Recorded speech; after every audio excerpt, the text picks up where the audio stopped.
That's what that means. That's what that means. What's the significance? No significance whatsoever. I thought they looked cool, and I thought maybe it would help you get chicks, probably. All right, I'm gonna go. You'll see a fade here in a second. Is this where we fade in? Ready? Yeah. Yeah, sure. Are we ready? Are we Ready? Are we? Be go, what? Yeah. All right. Hey, everybody. We are at the illustrious Venture X Studios in Frisco. Uh-oh. Love those guys. Got to give them a plug, always. We are here and doing this show called This Pink Cloud. Is that what this is? This Pink Cloud. I thought Yeah. this was a fever dream. Yeah, right. Terrible. Yeah, I was, dude. I woke up. I was sweating. I thought I was still in detox. Or I think you're probably having a little, maybe hot flashes with your bang. Are you there. supposed to drink 7 of them? Possibly. It just depends on your tolerance. And we were discussing about your tattoo there. Oh that my you God. are that stands for that you were a 4-star junkie. Boom. Not 1, not 2, not 3, not 4. Boom, dude. Super common tattoo. What? And then it goes into buckwheat in a headlock. Is it up here? Oh, because the armpit hair with the That would be fro. funny.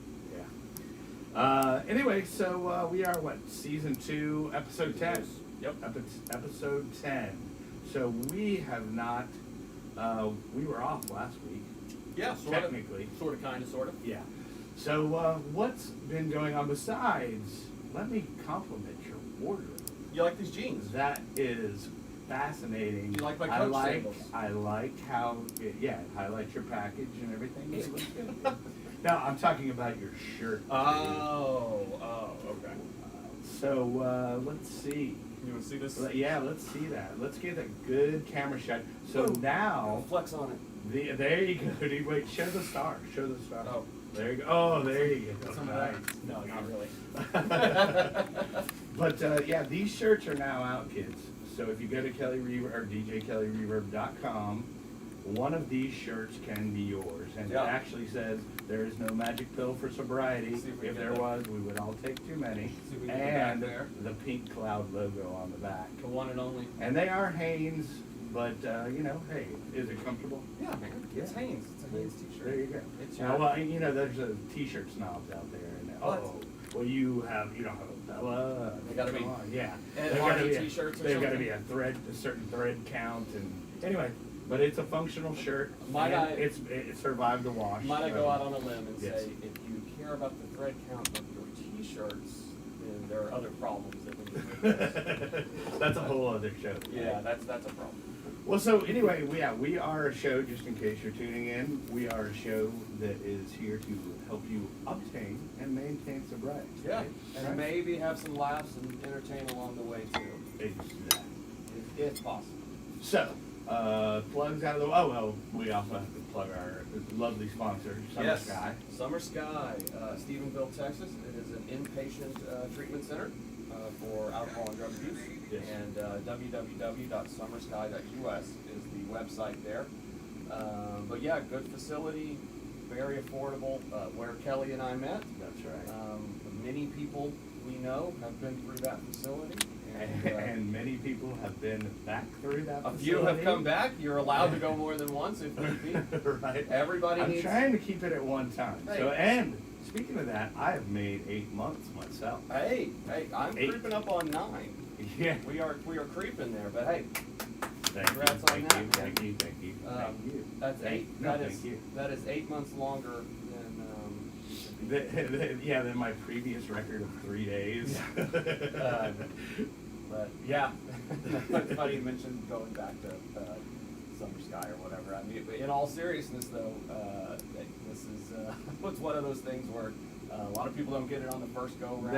There is So- something called, and I like this word, Recidivism. recidivism. Recidivism. Recidivism? I think it's vism. Oh, Let's Google. the professor is challenging me. Yeah, it's a proper challenge. If I just said it real quick, recidivism, then, there you go. Oh, okay. Recidivism. Yeah. Oh, is it?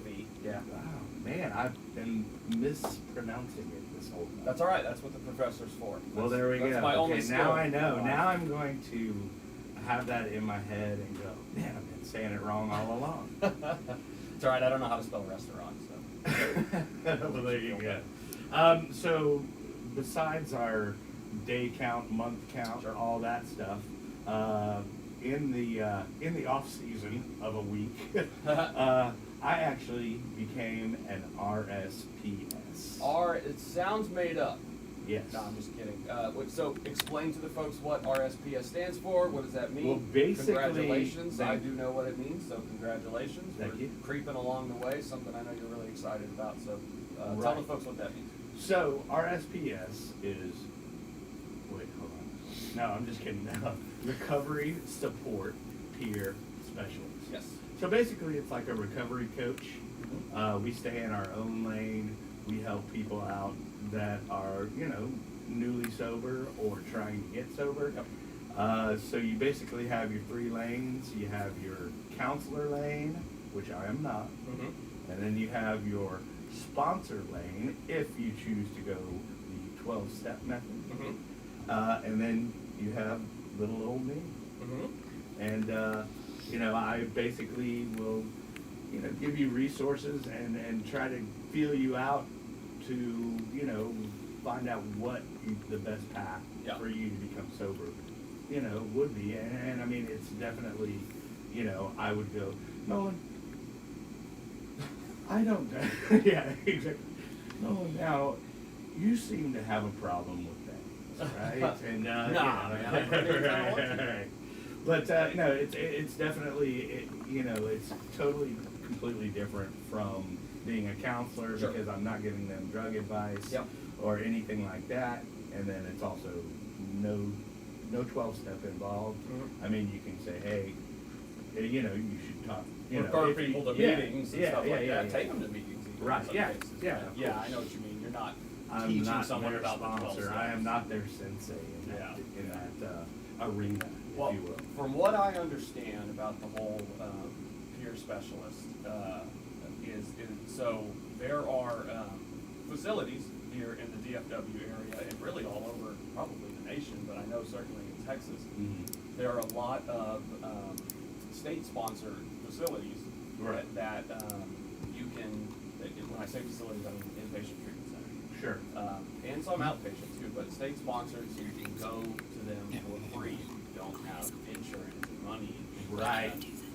Yeah. Homeward Bound in Dallas. Well, actually, I'm talking about that. I am going, like I said, I'm going to the jungle, baby. Well, and that's and I'm going to actually do Yeah. my internship, hopefully at Homeward Bound. Well, and that's as real as it gets. Yeah, right well, there. that's what I was getting at is, a lot of times, like, I've been through, the one in Fort Worth is affectionately called Pine Street. It's not its actual name. Like, Right. Actual name is like Tarrant County MHMR, nothing fun, but we call it Pine Street. Right. We is in the. What does drug MHMR addict stand for? Hold on. Mental health, mental retardation. Oh, okay. It's just the branch of. Can they use that word anymore? It's in there, that's what the R stands for. All right. But it's just the branch of the state government that runs it. But anyways, the people that were coming through there, like myself, had really run their lives into the ground. You did? Yes. Oh. Yeah, I certainly I haven't heard about that. No, maybe you haven't. Right. Yeah, I mean, just what I'm getting at though is it's not like you were coming out. These folks were not coming out of the facility with a whole bunch of support and resources. Sure. all Yeah. lined up. Well, I mean, basically, just in case y'all don't know, Nolan, this guy right here, 107 pounds, correct? At one point, yep, 107. 107, homeless, living behind a CVS, IV user, Yep. User of whatever was there, pretty much. Yeah, predominantly And heroin and cocaine. he lived in a tent because the guy in the van wouldn't let you live in the van with him. I couldn't So trust you lived in your own tent behind It was a CVS. broken down RV that he Right. had. No, I mean, and many other weird places to live, but and that's not an uncommon story. Sure. And so you went to Homeward Bound? Yeah, or I went to Pine Homeward Street? Bound once. I went Yeah. to Pine Street quite a few times. Uh-huh. 5 times, I think. Right. But like I said, these places, a lot of the folks that come, not all, some folks go through there and do have support and resources coming out, but a lot of them don't. Right. You know, they've either been cut off from their families, like myself. They've just, you know, tried so many times and failed that everybody is just done with their Yeah, nonsense. they just, yeah. Yeah, you know, show me. Yeah, show me Yeah. show me that you actually want it. Yeah, And then, Come talk to me when you've been sober a while, Right, instead of yeah. just straight out of treatment. Sure. So, you know, the peer specialist is really cool because it's someone who can help that person find some support and find some resources. Yeah, find a instead path. of just opening up the door on day 28. Like, Right. Hey, there you go. You know, you came straight off the streets. It's like, where do I go now? Just back to the streets? Good luck staying Right, sober. and that's kind of living the in a whole- tent behind That's CBS. that's kind of the whole point of this show. Yeah. Is to be, you know, a resource of information to let people know that they're, you know, because all this stuff that I've learned since I've been sober, I had no idea existed. I had no idea that there was, you know, smart recoveries. My boys skate straight. What's up? You know, and that there's multiple pathways to recovery, and it's whatever you know you feel the best fit is for yourself. Sure. And basically, as a peer specialist, I'm a liaison. To you know, I'm a resource broker is one of the things they say. Yeah, well, my experience with them, with the peer specialists in Pine Street were, I mean, they would do some very specific stuff for patients, like, oh, you don't have a license? Let's go Right. get you a license. Right, exactly. You don't, you don't have a car, but you need transportation back and forth, let's go get you a bus pass and find the bus schedule that'll get you from your halfway house to work. Sure. Or whatever. Yeah. Oh, you don't have a place Yeah, to live, let's get you a required. halfway I'm house. required to do homework. Yeah. Yeah, but see here, let me. But that's really cool, cause Let I me mean, let me that bust kind of let me stuff- bust off an acronym for you. Okay. This is an But before you do that, I just want to say Okay. that's really cool that you get to do that, because I'm telling you, that kind of stuff is so critical. I can't tell you how many times I would come out of a facility really excited about the chance at life again. And then I would hit some weird roadblock because of the wreckage I created, like not Right. having a license or a job or whatever. Right. And then would just get disheartened and would just be like, man, what's the point? I Right. have so far to go to get back to being a real human. Sure. What's the point? And Right. you can help bridge that gap. And Well, yeah, I mean, it can it's gonna definitely be frustrating because, like, not everybody, you know, like you said, I mean, these people are in dire straits Yeah. and, you know, have nothing like license Yeah. and no way to get around and they can't afford an Uber. Yeah. You know, and all that kind of stuff. So, you know. So I it's mean, gonna be really cool. You get to do that. That's really. But are you ready for the acronym? Yeah, let's hear it. Rampart. Rampart. Okay. Yes. So resource. Like the national anthem, the ramparts. What is a rampart? Well, come on, Professor. Is it like I assume it's something military. I'm gonna go with. I'm thinking it's a cannon of some sort. Yeah, that's what I would say. Like a line of cannons would be my guess. Okay. but Well, you work on that, and I'll go ahead Yes, and, let's hear your and acronym. disseminate my I knowledge. apologize. Yes, that's okay. R is resource broker. A, advocate. M, motivator. P, problem solver. A, I'm like, oh yeah, ally and confidant. Okay. And then R, because I wrote it going down. Yeah. So I'm like, and then R is role model, and T is truth teller, Truth teller. which I am. Hey, you know. I think you know, and I mean I like all that, and I can do that. And for the folks at home, a rampart is a defensive wall of a castle or walled city. Ah, I should know that from the '80s video game, Rampart. There was Do you remember that? Yeah, Oh. yeah, I don't where know you this shoot one. cannons and try to defend your castles. Well, that you should have known. I don't know that one, but Okay. no. But I mean, you know, that's really cool that you get to get in there and do that. It's going to be an honor. You're going to get to meet some people that you know. So this disease, I've said it before, I think once or twice on the show, but there are places in this city where this disease is winning. The disease Oh. of addiction is winning. Well, every time I go to Skate Straight, Yeah. there's like people go, my mom, so cute, asks, she goes, where is Tent City? And I'm like, yeah, Mom, it's all over Dallas. Yeah. I was taking her downtown, and I was like, Mom, there's a tent city. There's a tent city. There's a tent city. So, it's all over. Yeah, and the disease just, it just sucks the life out of people. Oh, They yeah. have these like shells of humans that are just sort of walking around. Sure. And over time in facilities like Homeward Bound and Pine Street and some other ones, the lights come back on in their eyes, their spirit gets lit up. Mm-hmm. And it's going to be really cool to be able to see that in other people. And yeah, it's going to be an honor. It really Yeah, is. It's gonna be an honor. no, for sure, and hopefully, So congrats. I can help some folks. Yeah, So you I'm definitely looking will forward. be able to help some I folks. will Definitely be will. looking forward to that. So what else? What have I missed with you in the past week? Anything fun? Anything fun? Been working. I've been shoot. Anything? No, I have been. Let's see. I'm trying to think of something that might be. Might be fun and Well, airworthy. I've been kind of transitioning into I've had a lot of days that are pretty peaceful days, Uh-huh. if that makes sense. Okay. Like at the end of the night when I do my sort of take a look at the day inventory thing. Sure. A lot of these days have just been I guess it was a pretty good day. Yeah.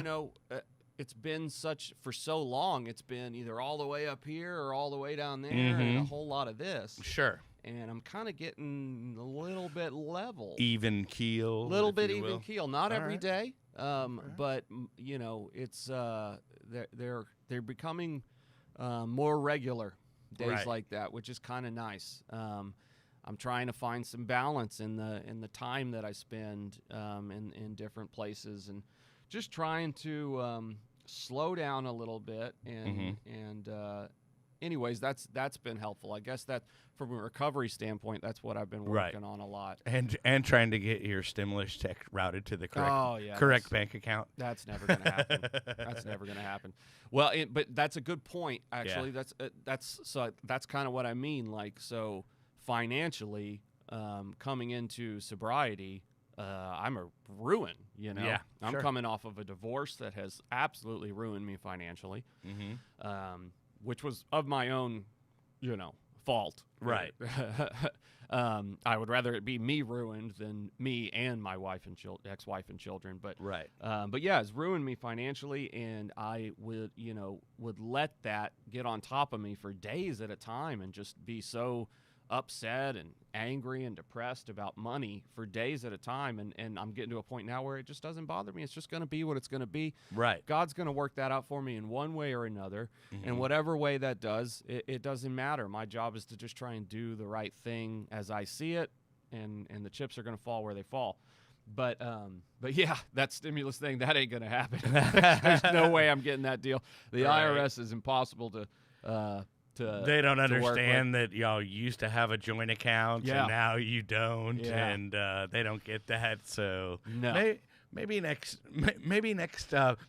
pandemic Yeah. and next stimulus check. I'll be ready if that's for- going to be a regular thing. I think the end of the world is gonna continue to be a regular thing. Right. We're gonna keep needing stimuluses. No, it would be nice to get that check. I certainly could use it, but I don't think I'm gonna. So right. Yeah. So we'll see. But yeah, nothing big going on with me, Kelly. But yeah, like I said already a couple of times, that's really cool that you get to do that. Yeah. I No, hope I'm you're excited. about it, and you'll get to relate to them. Yeah, maybe you never lived in a tent or whatever. Right. Yeah.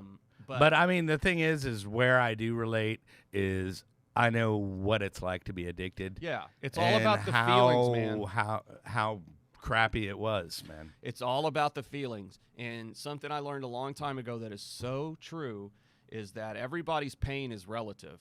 Like, it's real easy for someone to look at, someone like me when I'm at my worst, 107 pounds, begging for change at a racetrack, whatever, right? Right. It's easy to look at me and be like, oh, man, I could never do that. But what happens is so I've been that guy, and I've also been the guy that was in a $350,000 house upstairs in my man cave with surround sound and a 70-inch plasma TV. My beautiful, family around me, Right. and dying on the inside. They both felt the same. Yeah. They both felt the exact same. Right. So it doesn't matter. The circumstances are just the circumstances around you. It's about that that pain on the inside. Right. And your pain on the inside is the exact same as that other guy's pain on the inside. So you stay in that lane, man, they'll relate to you. Yeah. No, so and obviously what you found that helps you is, you mentioned earlier, your higher power. Yeah. Right? Yep. And to segue into that, I jokingly call this guy Your higher power, yeah. just the bobblehead, not the actual individual. It's just the bobblehead. Yeah. We have no use for the actual Jim Bob, just the statue. Yeah, exactly. I mean, he's got a bobblehead, and I don't. Yeah. Or no, hold on, and we don't. It's impressive. Yet. I am super jealous of that. Yeah. But we've got him in on our Zoomy thing all the way from Hacko, Texas. And I said it correct. Hacko.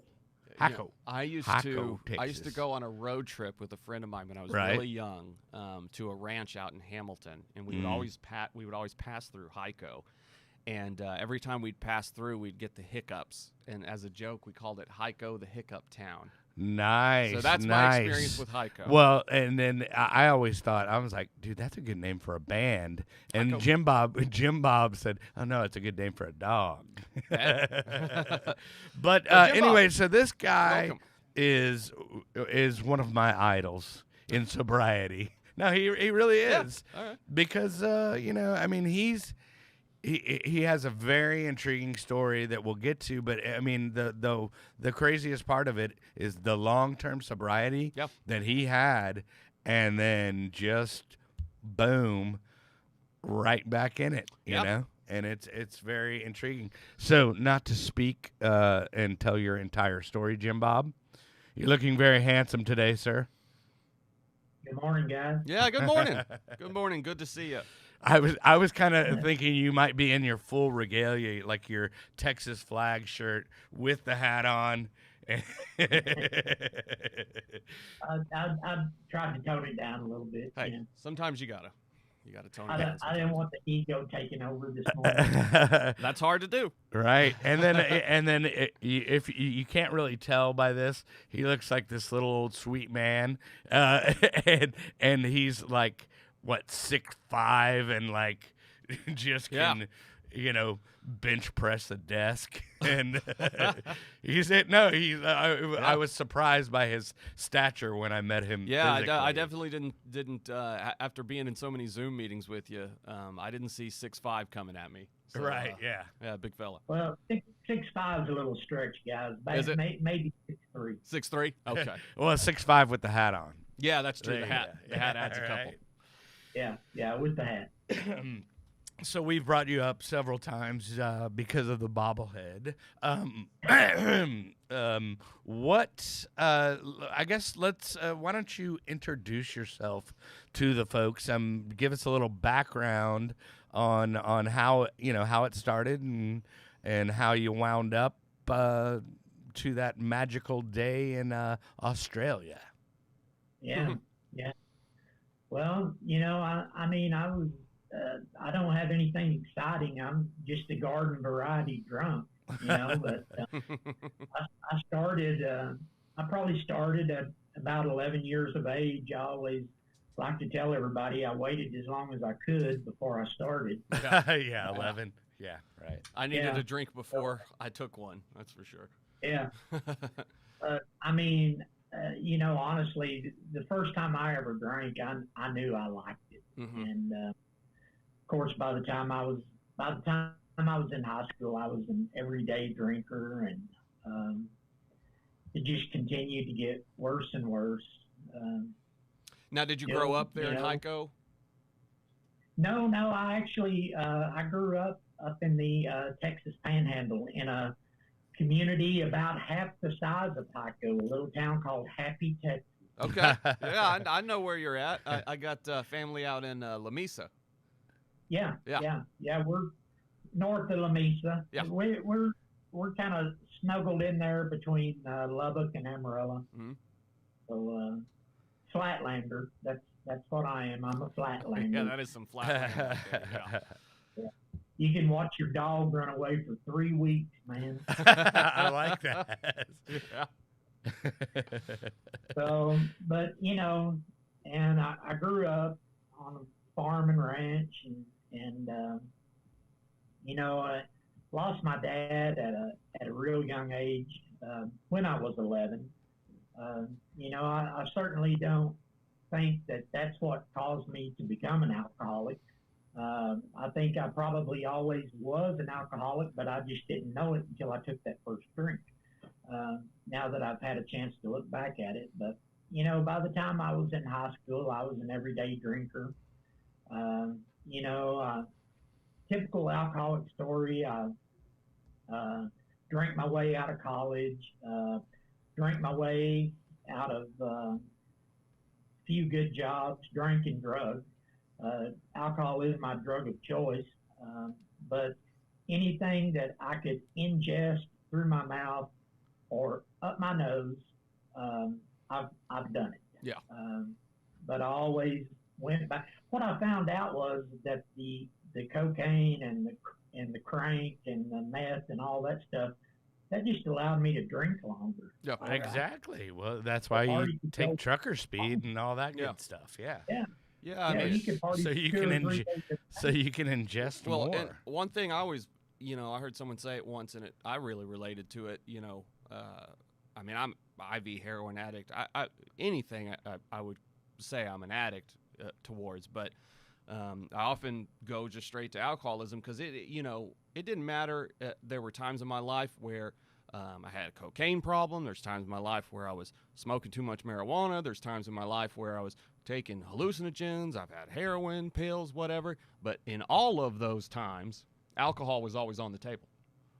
It didn't matter whether I was doing too much cocaine or smoking too much weed or taking too many pills. I was also drinking too much in all of those, So that's the most consistent one. Well, and for me, I mean, I always found directions to the dope house at the bottom of the bottle. Yeah. When the bottle ran dry, then I was looking for something else, and that continued on for a good number of decades. I drank my way through some pretty good jobs. I drank my way through several marriages, about a handful of them. I've been told I have enough ex-wives to bait a trot line with. He's a little. Give me a number. What's the little number? Texas playboy in him there. Little Jackie Bibby syndrome. Oh, yeah. Yeah. Me and Jackie got a lot in common, man. I'm on number 5. Okay. Right now. All right. That's respectable. Yeah, I'm on number 5, and we've been together for about 12 years. We were actually engaged way back in the 80s to be married. I've known this girl since the early 80s. And, Is that your current wife? Mm-hmm. Oh, yeah. okay. Well, you can say her name if you want to. Yeah, Cindy. She's a, Well, of course, dude. Yeah, the woman behind the she got- man. yeah, she's a saint because Lord knows I ain't. Yeah, got to balance you out some kind of way. But we were actually engaged to be married, and then she just kind of dropped me like a hot potato. And The way you were obviously taking a detour of your own. Yeah. No Yeah, doubt you deserve it. Right. yeah, and I always, I thought it's so funny. She grew up here, and I would fly into Love Field from Amarillo, and she'd drive into town and pick me up, and and she'd always look so funny at me when I was opening a beer up at 7 o'clock in the morning. And I thought, Yeah, I mean, what's wrong with that? Start the day off, dude. Yeah, a little beer for breakfast, dude. Yeah. waited till s2e10. Geez, man. Yeah, and it's just beer. And I've had my eyes open for at least 10 minutes. Well, it's just beer. Beer's not even really alcohol. Yeah. It's just beer. No. Right. You know, I got to the point I didn't even like beer. Yeah. I mean, I drank so much of it, I got to the point I didn't even like it. But that, you know, that continued on. You know, I've never got into any serious trouble with the law. Certainly been handcuffed and taken to jail a few times, but never any criminal charges, never any DUIs, nothing like that. Mm-hmm. You know, I never really suffered any consequences, and that might have been one of the reasons I was able to hang on so Sure. long. But, That's why he got the longevity that you had as Yep. far as, No, I think you're right. I think Yeah, you're right. and I mean, that was the same with me. I mean, it was just going to keep going. It wasn't going to stop at all, Mm-hmm. you know? But you know, we hear about it in the rooms all the time. You know, I just had this huge void in me, and I guess I was trying to fill it with alcohol. At least at one time I was. And how then did that work? Varying degrees of success. Yeah, right. Is the answer. Yeah. I mean, it worked real well for a long time. Sure. I mean, alcohol, my friend, it's what got me through a lot of stuff. It kept me alive. Sure. But then came that fateful day when it wasn't working anymore.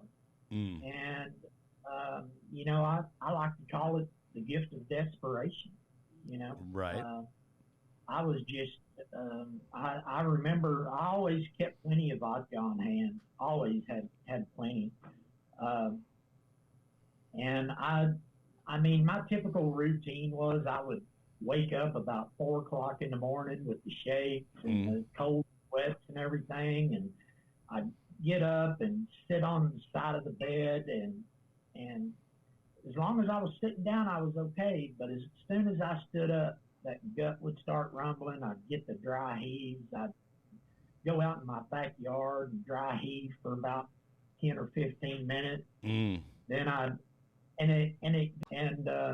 That's you know, impressive and crafty. Isn't it? Yeah, right. I'm imagining the engineering behind that. Whatever you got to do. Yeah, sure. well, you know, when you want to drink, you do about whatever you have to. Sure. But you know, I'd get that first drink down and light a cigarette, and then it was, you know, it was just nonstop from then on all day. Sure.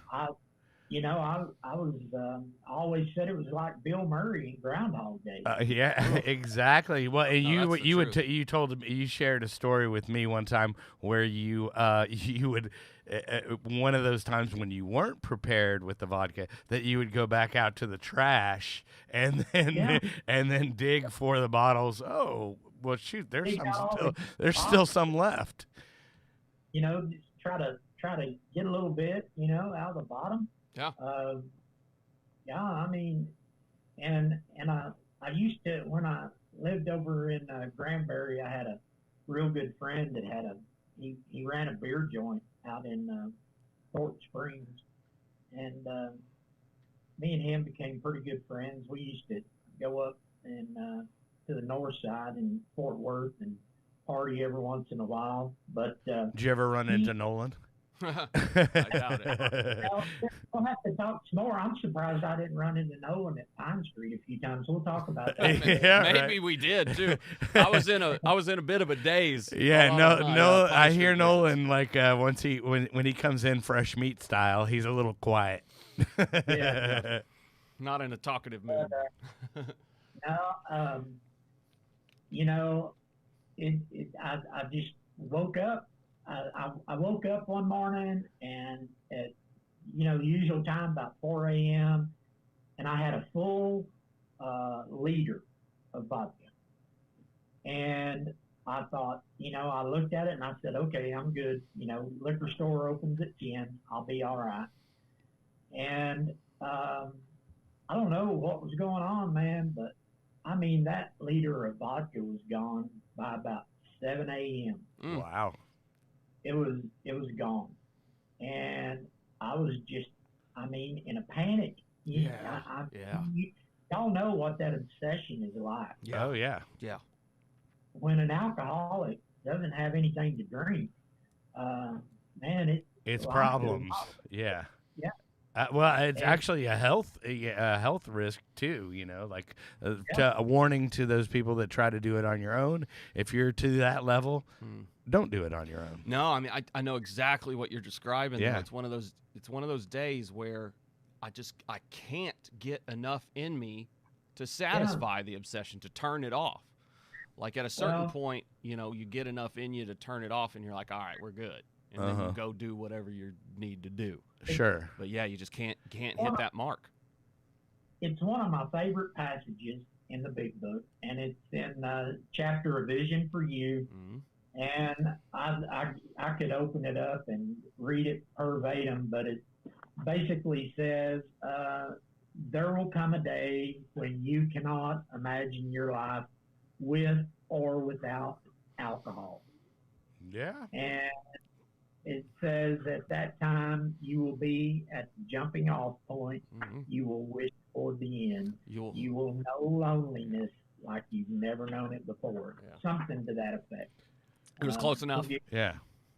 Forgive me for paraphrasing. No, you were close enough. No, point taken. Yeah. But yeah, no, you can't. That the way I always describe it is like 50% of me wanted so bad to never have to do this crap ever again. To never have to drink or do drugs, and then the other 50% of me just wanted to do a little bit more. Right. You know, just. Well, I mean, what he said is you know, I couldn't imagine life without it. Yeah. I mean, you know, that resonates with me big time. Are you trying to break the set now? Yes. Nolan? Okay. Yeah, I'm trying to tear it down.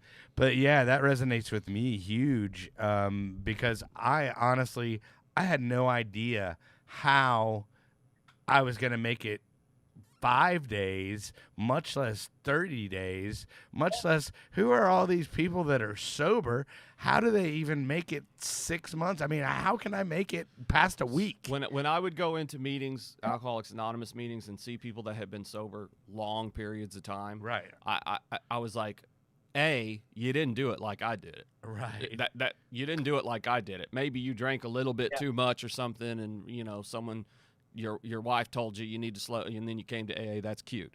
Either you didn't do it like I did it, or you're lying. Yeah. Or you're lying. I think one of those two. I think yeah, you probably had a drink before you came here. Yeah. But that describes exactly where I was. Yeah. Morning. I could not imagine life with alcohol or without it. Right. And I was ready to die. And I was that miserable. And I mean, it, you know, imagine 6'3", and I know Kelly's going to show it in a little while, but at that time, I probably weighed around 350 or so. Well, while you brought it up, we might as well show the picture that. But it's my graffiti version. I did a couple edits on it, so enjoy my knowledge of. Do some photoshopping. Yeah, a little artwork here. Oh, Lord. Hold on, just one second. Yeah, I did some caption writing basically. The funny guy that he is. Well, it was so funny because we were Jim Bob and I were on IOP, and he had sent a picture, and then the next day I did my little artwork on here. So this is Jim Bob before, and you're saying this is obviously my text. I want some effing chocolate. I can't see my pud. And then the picture. I love the picture because it's kind of looking at him. Yeah. You poor old sack of shit. Well, no doubt you look better now. No doubt about that. Well, but I'll tell you what, you wear the weight not so bad when you're 6'3". Yeah. You know? I mean, How much were you there, Jim Bob, in the before? I was probably north of 350. Yeah. Yeah. Well, you were But, handsome either way, and- but probably not so healthy the other way. Sure. Right. But I mean, I was a sack of shit. I was sick, sorry, and sad. Yeah. Yeah. I was sick, sorry, and sad that morning, and so imagine that 6'3", 350-pound guy laying on the floor, curled up in a fetal position, bawling like a baby, Mm-hmm. and I said, man, God, the gig is up. I said, I cannot continue to live this way. And the woman I was married to at the time, she was actually in recovery. She'd been sober about 7 or 8 months, I guess. And That must have been weird for her to be around somebody actively using, and it probably was, but you know what? I mean, that's how selfish and self-centered we are. I didn't Sure. give a Right. damn. Yeah, sure. You know, I wasn't did she ever hurting her. Did she ever buy you bottles, or just go, okay, Jim Bob, I know No. you need No. No, she Here's probably your- just left here's him your- to his own devices. right. Yeah. Every once in a while, walk by and just poke him with a stick, make sure he's alive.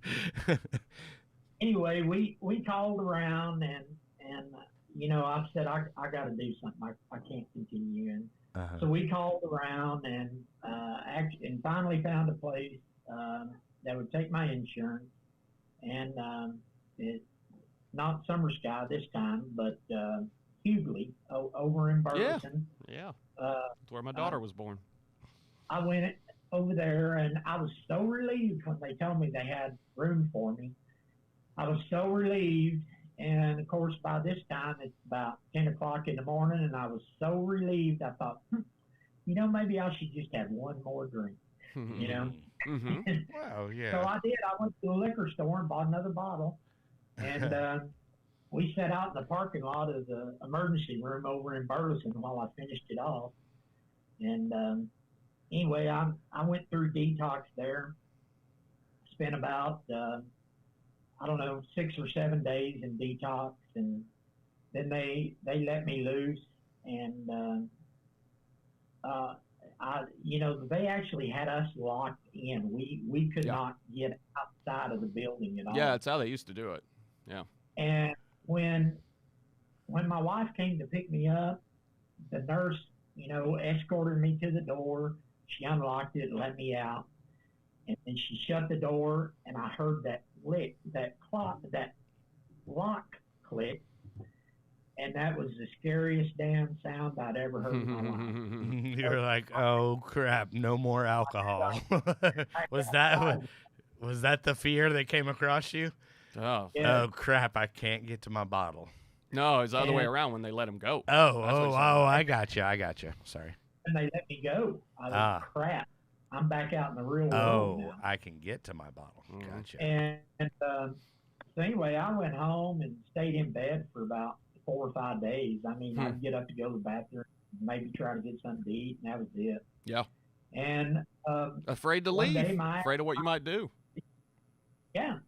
And my wife asked me, she said, "Is this how you're going to live the rest of your life?" And I said, "Maybe." I said, I don't want to drink again, but I said, I know if I leave, I know I'll be at the liquor store. Mm-hmm. And so she said, "Well, why don't you go to an AA meeting with me?" And she said, if you don't like it, you don't have to do it, but just go with me one time and try. And so I went, and, you know, there was 10 or 15 people there, and I got a desire chip, and you know, and they had like a step 1, 2, 3 meeting or whatever, and the meeting was over with, and we were going home, and she said, "Well, what do you think?" And I said, "Well, I'm kind of pissed off at you." And she said, "Why are you pissed off at me?" I said, "You've been down here telling those people my stories for the last month." And she said, "Why do you say that?" And I said, "Hell, they were talking about me." Yeah. I said, Yeah. "Every story they told was about me." And she said, "No." She said, "I promise you they were talking about themselves." Well, I it guess sure sounds like me. Yeah. I guess she had a little Al-Anon in her because then she said, well, if you don't believe me, she said, why don't you come back again tomorrow night? I said, by God, I will. Don't challenge me. I went back the next night, and I'll be damned if they weren't talking about me again. And so, you know, it finally kind of sunk in on me that maybe these people did drink like I did. I was like Nolan, you know, there's no way these people drink like I drank. Yeah, right. But, you know, by this time I had 7 or 8 days sober. Some of the fog was starting to lift. And so anyway, I gave AA a chance. And, man, I went to 3 meetings a day. They had meetings at 10 in the morning, noon, and at 8 o'clock at night. And I was at every one of them. For probably the first 9 months, I was sober. Sure. Yeah. And, I'd say about the first 6 months or so for me when I got sober that first time. Yeah.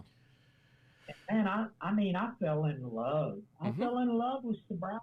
I fell in love with that group of people, and I started at a very early. I mean, at 6 months sober, I started going with a group of guys. We carried meetings into Pine Street every week. Every Thursday night, go to Pine Street and carry a meeting, and we did that. Oh God, we did that for almost 5 years before one of our group pissed somebody off and they wouldn't let us come back anymore. Imagine that happening with a group of AA people. But anyway, yeah, I mean, I love sobriety. I was very active, both in the group and on the district and area level. I got into service work, did a lot of 12-step calls, and I think we're getting to the point where I'm like excited. Like this is like you're just for time's sake, I want to jump.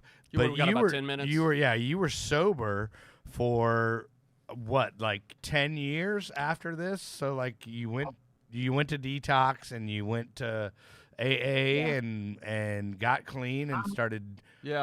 Yeah, I'm interested in this part too. You know, I know we kind of share some similarities here, and we've never really got a chance to kind of talk about it with one another. So my wife likes to remind me on occasion that I was sober 11 years, 8 months, and 2 days. Okay. Right.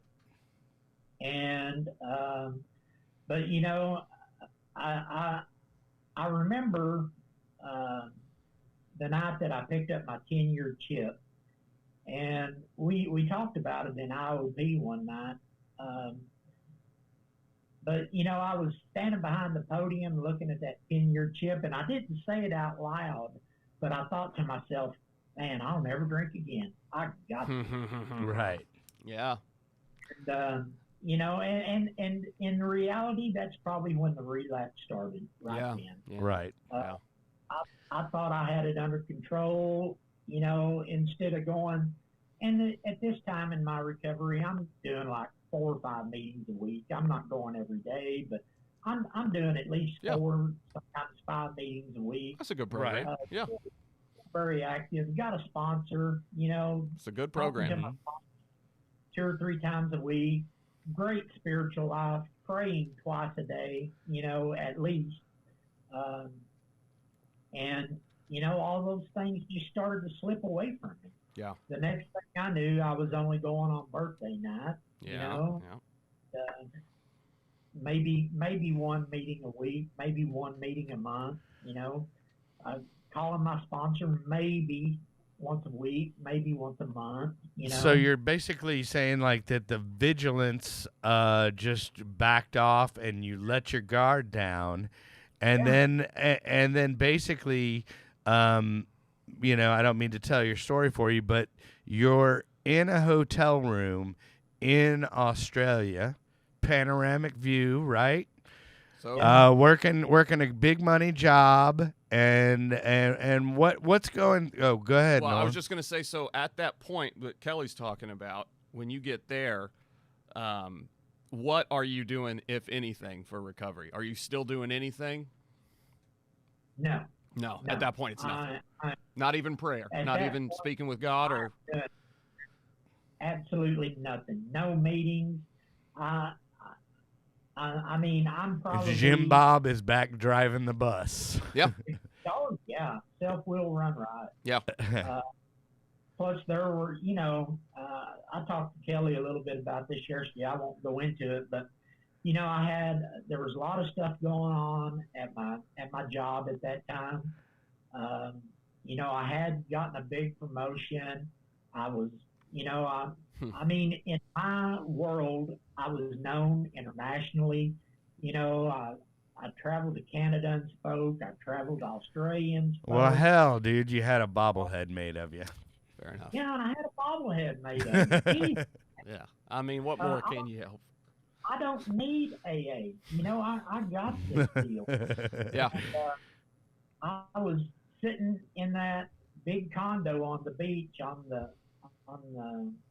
in Australia, and looking out through a big panoramic window at the ocean, and as it says in the big book, not a cloud on the horizon. Mm-hmm.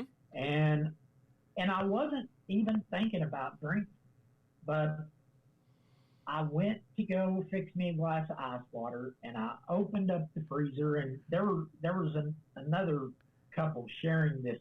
It was like a 4-bedroom condo. There was another couple sharing it with me and my wife.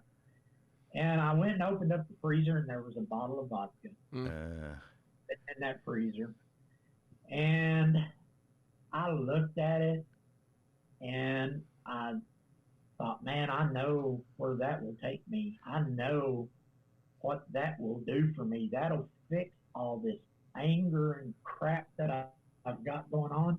And I said, besides all that, I'm in Australia, man. Yeah. Yeah, dude, the vacation drink, dude. I deserve it. Yeah. After almost 12 years of sobriety, I got this. I can handle this. Yeah. I can take a drink. It's not going to hurt me. Yeah.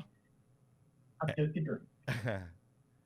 And as the car salesman said, I had a feeling maybe that I wasn't making the best decision.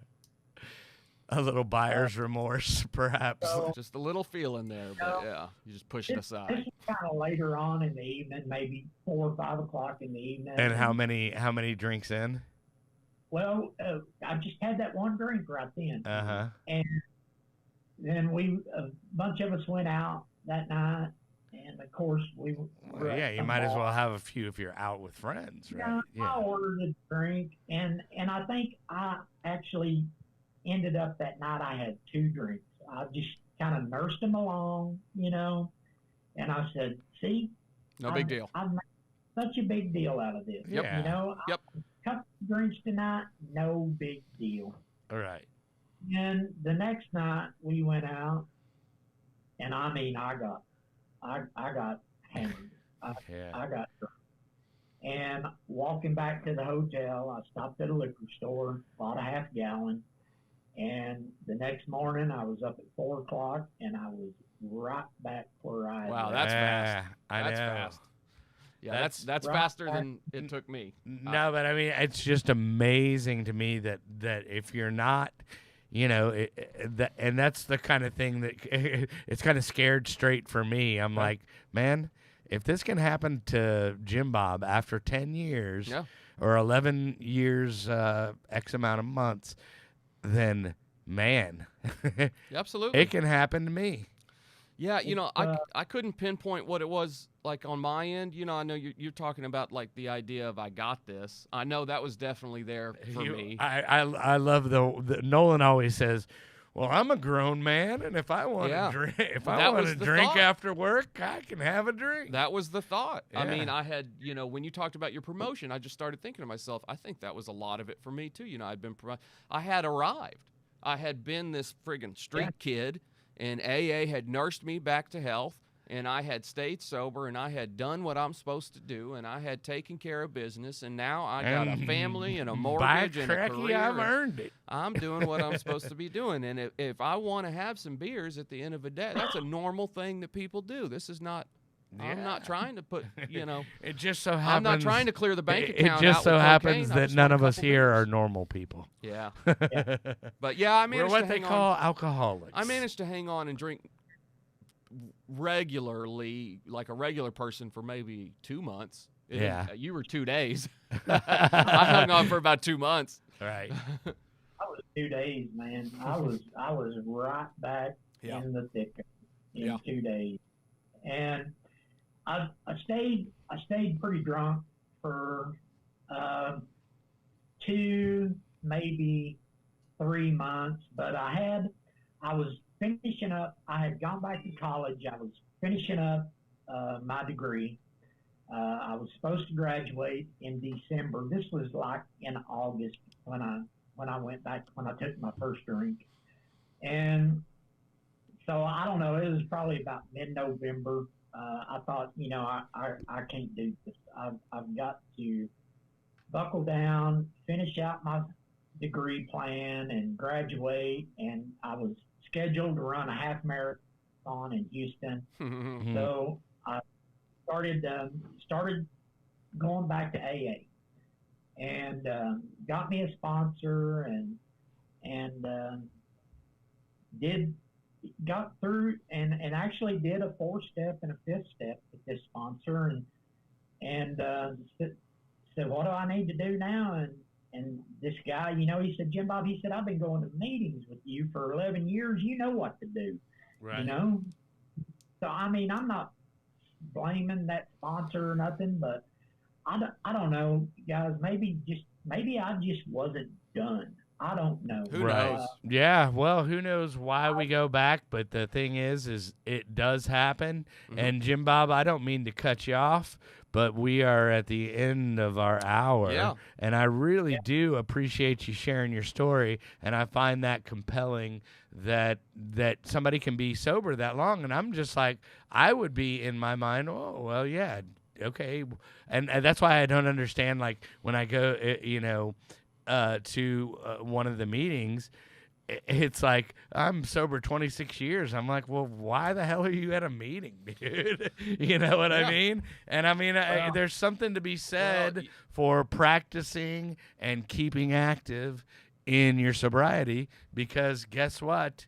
It's going to sneak back up on you. Yeah, most people I know that have been sober a long time, they go through ups and downs. Mm-hmm. Sometimes they're real active, sometimes they're not. Not Right. everybody drinks again. Sometimes they just come back to being active. Folks like me and Jim Bob, we drank again. Right. So it's just one of those things. You play with fire, you get burned. At the beginning, y'all were talking about couldn't imagine 20 years or whatever, and I was the same way. And I asked the guy one day, I said, I'm real happy for you in your 20 years, but how the hell am I supposed to stay sober today? Yeah. And he probably gave me the best advice that I've ever been given. Well, let's hear it. He said, go to a lot of meetings and don't drink between meetings. That's true. And what they always say is the only step you have to do perfect every day is step 1, right? No. Yeah. And you and Nolan, go ahead. No, I like. No, I thought you would quote step 1 for. Oh, powerless over alcohol. Yeah. The point being, that what I always say is, like, if this thing is a disease, if we're all accepting that this thing is a disease, which seems to be the widely accepted deal, then I'm a guy who can't drink. That's not going to go well for me, period. Right. And, so if I can't drink, I need to figure out a way to do that, to pull that off. Sure. To pull off not drinking. And that's why I do what I do. That's why I attend AA meetings. That's why I do conversations like this with you and Jim Bob and stuff, because I'm trying to figure out a way not to do that. Well, that's it. Jim Bob, once again, I was just going to say one more thing to plug in. Your sponsor, after 3 years, I went back out and drank another 3 years after I had 90 days sober.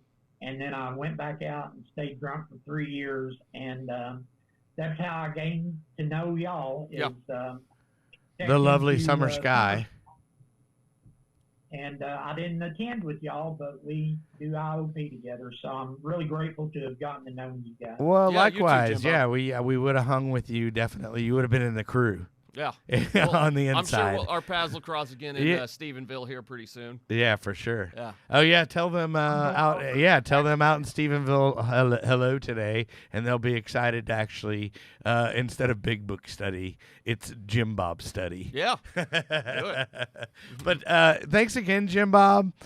Appreciate you sharing your story, and it's definitely something to watch out for that you can't. Hey, it doesn't go away. It's something you have to watch out for on a daily basis because guess what? Alcohol's not going anywhere. Nope. Drugs aren't going anywhere. Nope. They're always going to be here. And I seem to have the same reaction to them no matter how long I've stayed away from them. Well, hey, I guess next week we have some exciting. We actually have CG Kid on again. Yep. And it's going to be fun. We will be being filmed. Yes. Not just by this crew, but ABC Nightline. Yeah. So that's going to be interesting. And I think what we've decided to do is air the unedited footage. Y'all will get to see the behind the scenes, what we the get to cut, go through with this. and hey, can you say that again? But can you say it more serious? Yeah. Any direction we get. But that'll be fun. And obviously, please go to djkellyreverb.com. Buy your shirts. There is no magic pill for sobriety. Because what? Because if there was, we'd probably all take too many. There you go. There you go. So be sure and go to the website, buy that. Tune in next week. Go to thispinkcloud.com. That'll take you to the YouTube channel. Hit subscribe. We love you, and we're here for you. Reach out to us if you need us, and we'll see you next week. Thanks, guys. Thanks, Jim Bob. Appreciate you being on, brother. Yeah, man.